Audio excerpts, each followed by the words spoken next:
ഇത്ര celebrity പദവിയിലിരിക്കെ ABCL കാരണം 100 കോടിയോളം രൂപയുടെ കടത്തിലേക്കാണ് അമിതാഭ് ബച്ചൻ വീണുപോയത്. അത് കുടുംബത്തിലേൽപ്പിച്ച ആഘാതം വലുതായിരുന്നു. പ്രതിസന്ധിയിൽ നിന്ന് പുറത്തു കടന്നേ പറ്റൂ. കടം വീട്ടാൻ ജീവിതം കൊണ്ട് അതുവരെ സമ്പാദിച്ച ആസ്തികൾ വിൽക്കാൻ തീരുമാനിച്ചു. സുഹൃത്തും പല വമ്പൻ ഹിറ്റുകളിലെ തോഴനുമായ യാഷ് ചോപ്രയുടെ വീട്ടിൽ അമിതാഭ് എത്തി. മറ്റാരും തിരിച്ചറിയാതിരിക്കാൻ മങ്കി ക്യാപ്പ് കൊണ്ട് തലമറച്ച് ഇന്ത്യൻ സിനിമയുടെ നട്ടെല്ലായ ഒരു അതുല്യ പ്രതിഭ ആ സംവിധായകന് മുന്നിൽ ഒരു വേഷത്തിന് യാചിച്ചു. സാമ്പത്തികമായി തൽക്കാലം പിടിച്ചു നിൽക്കാൻ ഒരു ബ്ലാങ്ക് ചെക്ക് ഒപ്പിട്ട് നൽകി യാഷ് ചോപ്ര.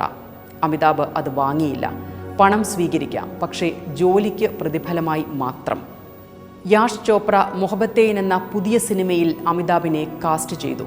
അത് അത്യുന്നതങ്ങളിൽ നിന്ന് മരണത്തിൻ്റെ കയത്തിൽ വീണ രാജകുമാരൻ്റെ അസാധാരണവും അപൂർവവുമായ തിരിച്ചുവരവായിരുന്നു.